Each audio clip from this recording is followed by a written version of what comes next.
അന്തസ്സോടെ ഭരിക്കൂ, മാംസം തിന്നൂ.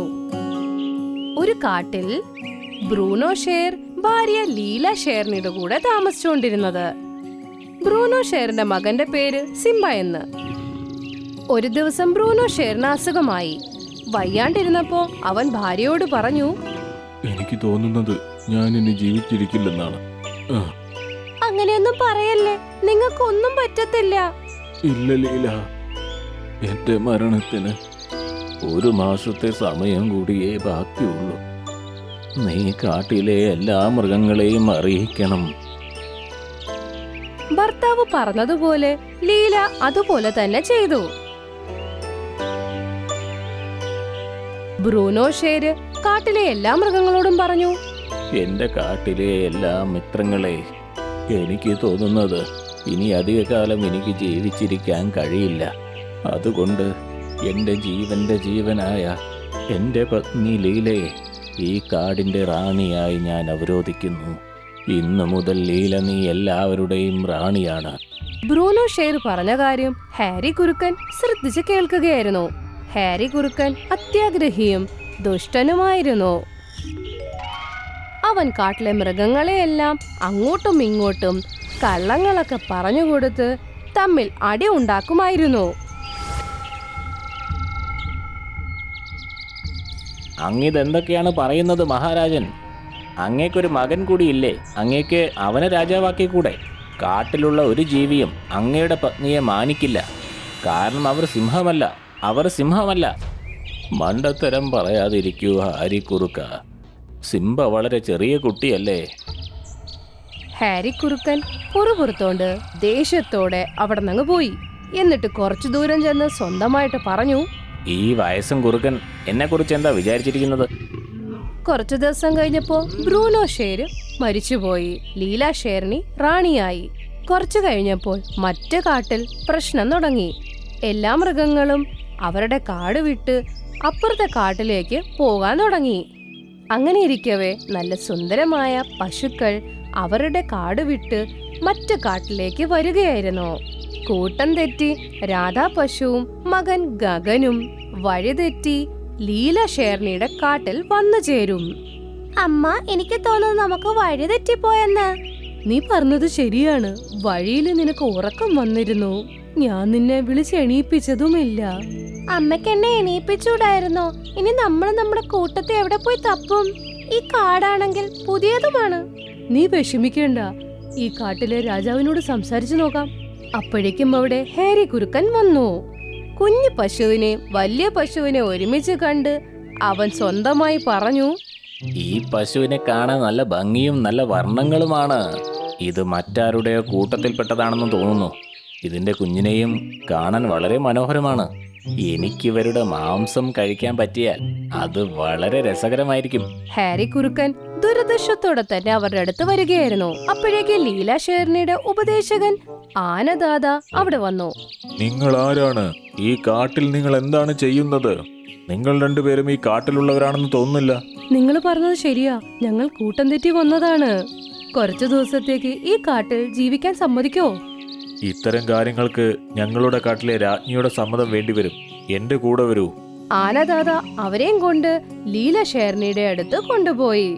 ലീല അത്ഭുതപ്പെട്ട് അവർ രണ്ടുപേരെ നോക്കി പറഞ്ഞു, നിങ്ങളെപ്പോലെ സുന്ദരവും ഇത്രയും നിറമുള്ള പശുവിനെ ഞാൻ കണ്ടിട്ടേ ഇല്ല. അത് ഞങ്ങളുടെ വർഗം കുറച്ച് വ്യത്യസ്തമുള്ളത് തന്നെയാ. ഞങ്ങൾ മറ്റു മൃഗങ്ങളിൽ നിന്നും മാറിയാണ് താമസിക്കുന്നത്. ഞാൻ എന്റെ കൂട്ടം തെറ്റി എങ്ങനെയോ ആണ് ഇവിടെ വന്നു ചേർന്നത്.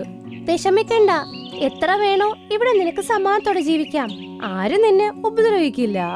അപ്പോഴേക്കും അവിടെ ലീലയുടെ മകൻ സിംബ അവിടെ എത്തി. സ്വന്തം മുമ്പിൽ ഇത്രയും സുന്ദരമായ കുഞ്ഞിനെ കണ്ട് സിംബ അവന്റെ കൂടെ കളിക്കാൻ തുടങ്ങി. നീ കണ്ടില്ലേ നിന്റെ മകന്റെ കൂടെ എന്റെ മകൻ കൂട്ടായത്? ഇന്ന് തൊട്ട് എന്റെ ഗുഹയുടെ അടുത്ത് താമസിച്ചോ? അതിനുശേഷം രാധ ലീലയുടെ ഗുഹയുടെ അടുത്ത് താമസിച്ചു. രാധയുടെ കുഞ്ഞ് ദിവസം മുഴുവനും സിംബ ഷേറിന്റെ കൂടെ കളിച്ചു. പക്ഷെ ഈ കാര്യം ഹാരി കുറുക്കന് അത്ര ദഹിച്ചില്ല. അങ്ങനെ കുറെ വർഷങ്ങൾ നീണ്ടുപോയി. സിംബയും ഗഗനും ഒരിത്തിരി വലുതൊക്കെ ആയി. ഒരു ദിവസം ഹാരി അവരെ കളിക്കുന്നതായി കണ്ട് ദേഷ്യത്തോടെ പറഞ്ഞു, എനിക്ക് തോന്നുന്നത് എനിക്കെന്റെ പഴയ നയം സ്വീകരിക്കേണ്ടി വരുമെന്നാണ്. അതിനെ കൊന്ന് അതിന്റെ മാംസം കഴിക്കുക. ഈ നീതി നടപ്പിലാക്കാനായി ഞാൻ എത്രയോ മൃഗങ്ങളെ കൊന്നിട്ട് അവരുടെ മാംസം കഴിച്ചിട്ടുണ്ട്. ഇത്രയും പറഞ്ഞ് ഹാരി കുറുക്കൻ അവിടുന്ന് ദേഷ്യത്തോടെ അങ്ങ് പോയി. ഒരു ദിവസത്തെ കാര്യമാണ്. ലീല ഷേർണി ഗുഹയിൽ കിടന്നുറങ്ങുകയായിരുന്നു. അവിടെ അപ്പോഴേക്കും രാധ വന്നു. മഹാറാണി, ഇതെന്താ ഇത്രയുമായിട്ട് ഉറങ്ങാത്തത്? അതെ രാധ, എന്റെ ഭർത്താവ് മരിച്ചതിന് ശേഷം എനിക്ക് ഒരുപോലെ കണ്ണടയ്ക്കാൻ പറ്റുന്നില്ല. അതൊക്കെ വിട്, പാതിരാത്രിയിൽ നീ എന്താ എന്റെ ഗുഹയുടെ അകത്ത് വന്നേ? എനിക്ക് എന്റെ കൂട്ടം ഇവിടെ എവിടെയാണ്ടോ ഉണ്ടെന്ന് തോന്നുകയാണ്.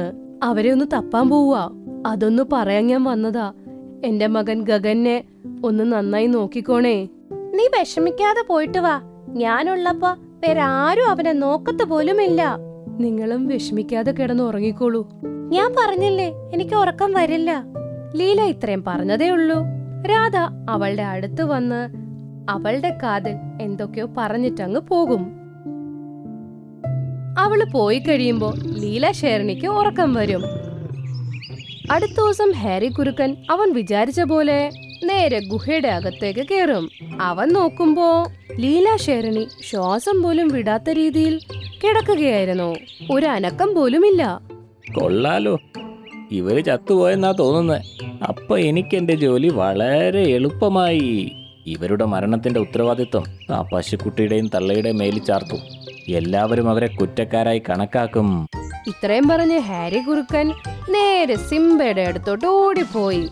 നിന്നെ കാണുമ്പോൾ എനിക്ക് നിന്റെ പിതാവിനെയാണ് ഓർമ്മ വരുന്നത് സിംബ. നീ നിന്റെ പിതാവിനെ പോലെ തന്നെയുണ്ട്.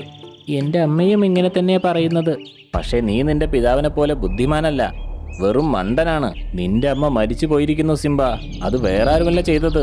അത് നിന്റെ സുഹൃത്തിന്റെ അമ്മ രാധയും നിന്റെ സുഹൃത്ത് ഗഗനുമാണ് ചെയ്തിരിക്കുന്നത്. ഹാരി പറഞ്ഞ കാര്യം കേട്ട് വിശ്വസിക്കാൻ പറ്റാതെ ഹാരിനെ തന്നെ നോക്കാൻ തുടങ്ങി. സിംഹ ഓടിപ്പോയി ഗുഹയുടെ അകത്ത് പോയി നോക്കിയപ്പോ അവന്റെ അമ്മ അനക്കമില്ലാതെ ചത്തുപോയ പോലെ കിടക്കുന്നു. സിംബയ്ക്ക് ദേഷ്യം വന്ന് നേരെ ഓടി ഗഗന്റെ അടുത്തേക്ക് പോയി.